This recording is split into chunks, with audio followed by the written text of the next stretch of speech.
ती आत्महत्या नव्हे, तर तो प्लॅन मर्डरच किंवा त्यांचा खूनच झालाय असं म्हणायला हरकत नाही. जी घटना, जी माहिती, धक्कादायक माहिती समोर येते, त्या माहितीनुसार आपल्याला या व्हिडिओमध्ये संपूर्ण पाहायचं आहे, की नेमकं त्यांच्यासोबत असं काय घडलं होतं किंवा हा खरंच आत्महत्येचा प्लॅन आहे का नेमकं त्यांच्या मागचा काय हेतू होता, हे आपल्याला या व्हिडिओमध्ये पाहायचं आहे. पूर्ण व्हिडिओ पहा, त्याच वेळेस तुम्हाला समजणार आहे, की नेमकं आपल्याला या व्हिडिओमध्ये सांगायचं काय आहे. नमस्कार, मी रणजित. मुद्दा हक्काच्या या चॅनलवर तुम्ही नवीन असाल तर चॅनलला सबस्क्राईब करा, कारण आपल्या चॅनलवर आपण असेच वेगवेगळे विविध माहितीपूर्ण व्हिडिओज खास तुमच्यासाठी बनवत राहत असतो. मंडळी, छत्रपती संभाजीनगर या जिल्ह्यामध्ये अगदी जिल्ह्यालगतच म्हणजे चिटकूनच एक गाव आहे आणि त्या गावाचं नाव म्हणजे तिसगाव. तिसगाव या गावाच्या अगदी शिवारामध्ये एक मोठा डोंगर आहे आणि या डोंगराचं खवड्या डोंगर अशा प्रकारचं त्या डोंगराचं नाव आहे. या डोंगरावर याच्या आधी सुद्धा अनेक भयंकर किस्से घडले. या भयंकर किस्स्यामध्ये आपल्याला माहित आहे, एका मुलीची आत्महत्या झाली होती, एका मुलाची आत्महत्या झालेली होती आणि एक जोडपं त्याच्यामध्ये आधी तिथं मरण पावलेलं होतं. अशा प्रकारच्या घटना त्या तिसगावच्या खवड्या डोंगरावर आजपर्यंत घडल्या गेल्या. काहींनी तर या डोंगराला आता शापित मानायला सुरुवात केलेली आहे. तिथं गेलं की नेमकं काही ना काही दुर्दैवी घटना 5-6 महिन्यानंतर, वर्षानंतर घडायला लागलेली आहे. हे पुन्हा एकदा आपल्याला पाहायला मिळाले आणि कुठेतरी या घटनेमुळे आता पुन्हा एकदा त्याला दुजोरा मिळालेला आहे. पण जे काही गोष्ट घडली त्या गोष्टीमुळे कुठेतरी लोक म्हणतायत की हा खरंच त्यांची काही आत्महत्येचा प्लॅन होता का खून होता की नेमकं याच्या मागची मिस्ट्री कोणाला माहिती नव्हती किंवा माहिती अजूनही आलेली नाही. पण नेमकं काय घडलं होतं, तर हेच आपल्याला या व्हिडिओमध्ये संपूर्ण पाहायचं आहे.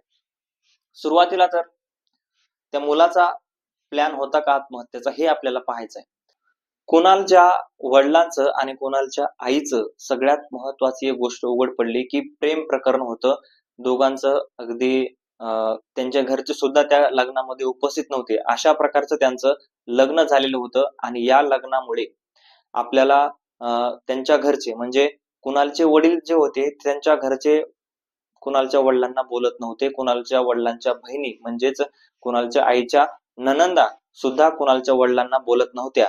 की का बोलत नव्हत्या, तर आमच्या विरोधात जाऊन लग्न केलेलं आहे म्हणजे चांदोडे कुटुंबाला हे लग्न मान्य नव्हतं. म्हणूनच संगीता चांदोडे आणि त्यांच्या नणंद जे असतील किंवा त्यांचे जे काही सासरे असतील, सासू असतील, यांना हे लग्न मान्य नव्हतं आणि यांच्यामुळे सगळ्यात महत्वाचं त्यांचे सतत वाद व्हायचे. घरामध्ये सतत वाद व्हायचे. कुणाल झाल्यानंतर सुद्धा म्हणजे आज कुणालची 10वी झालेली आहे, तो 11वी मध्ये नीटची तयारी करत होता. मग इतके दिवस हा कुणाल या सगळ्या दबावामध्ये जगलेला आहे आणि हे दबाव कुठून निर्माण झाला तर खऱ्या अर्थानं समाजामधून. म्हणजे समाजाने हे लग्न मान्य केलं नाही किंवा समाजानं जे काही दुजोरा त्यांना दिलेला नाही की ठीक आहे केलं असं लग्न आपण त्याच्याबद्दल सहमती देऊ त्यांना किंवा आपण त्यांना पाठिंबा देऊ, त्यांचं प्रेम होतं म्हणून. ते प्रेम प्रकरण जे आहे ते त्यांनी एक्सेप्ट केलं नाही आणि या एक्सेप्ट केलं नाही म्हणून पुढच्या पिढीला जो त्रास झाला म्हणजे कुणाला त्रास झाला आणि कुणाला त्रास तर झालाच, पण त्याची जी काही आहे ती मानसिक स्थिती जी आहे ती 10वी पोस्टवर डिप्रेशन मध्ये सतत जगत. रोज जे जीवन आता एक दिवस नाही काढायचंय, रोज आपल्याला जीवन जगायचं, रोज जीवन काढायचंय म्हटल्यानंतर आपल्याला सुख तर लागणारच आहे. रोज जर तुमच्या घरात भांडणं होत असतील किंवा तुमचे आई वडील जे सोबत आहेत तुमच्या, तरी सुद्धा त्यांच्या सोबत राहण्याला तुम्हाला अशा प्रकारची जर बंधनं लागत असतील किंवा त्यांचे सतत जर भांडणं असतील, वडिलांना घराच्या बाहेर काढावं लागत असेल, म्हणजेच संगीता चांगुडे किंवा त्यांचे कुणाल जे आहेत मुलगा, या दोघांनी वडिलांना बाहेर काढलं अशा प्रकारची काही नातेवाईकांनी सुद्धा माहिती सांगितली.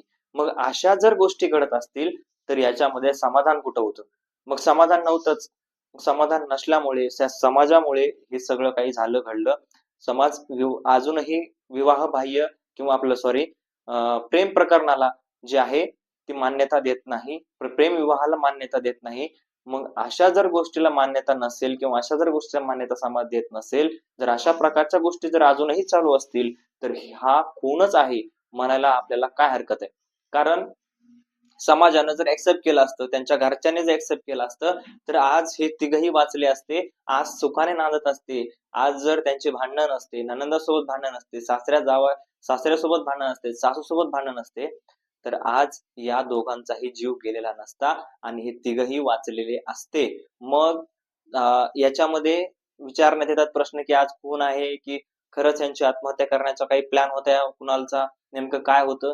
तर हे याच्यावरून अॅनालिसिस करून जर आपण काढलं, तर नक्कीच आपल्याला एक सामाजिक खून म्हणता येईल. समाज अजूनही आपल्या गोष्टींना ॲक्सेप्ट करू शकत नाही. प्रेम विवाहाला ॲक्सेप्ट करू शकत नाही. डॉक्टर बाबासाहेब आंबेडकरांनी सांगितलं होतं किंवा जे भगवद्गीतेमध्ये कृष्णानं सुद्धा सांगितलेलं आहे, की प्रेम विवाह केला पाहिजे आणि प्रेम जर असेल, तर त्या मुलीला पळवून नेण्यात किंवा त्याच्यासोबत लग्न करण्यात कुठलीही गैर नाही. आणि समाजानं सुद्धा हे ॲक्सेप्ट जर केलं असतं, तर नक्कीच डॉक्टर बाबासाहेब आंबेडकरांच्या संविधानानुसार जर हे समाज चालला असता, तर हे लोकं आज 3 लोकं वाचले असते. कुणाला आत्महत्या केली नसती आणि त्याच्या पाठोपाठ त्यांच्या आई-वडिलांनी सुद्धा आत्महत्या केली नसती. तुम्हाला काय वाटते या सगळ्या गोष्टीबद्दल किंवा या सगळ्या प्रकरणाबद्दल? अजूनही तुमचं मत कमेंटमध्ये व्यक्त करा आणि माझ्या मतानुसार तुम्ही सहमत आहात का? हे माझं मत आहे. याच्यामध्ये कुठेही काही प्रूफ नाहीत किंवा माझ्याकडे काही अशा प्रकारचे सबूत नाही, की त्यांचा काही खून झालाय किंवा काय. त्याच्यामुळे माझ्या मतावर तुम्ही सहमत आहात का? कमेंटमध्ये नक्की कळवा. व्हिडिओमध्ये येतो. तोपर्यंत धन्यवाद.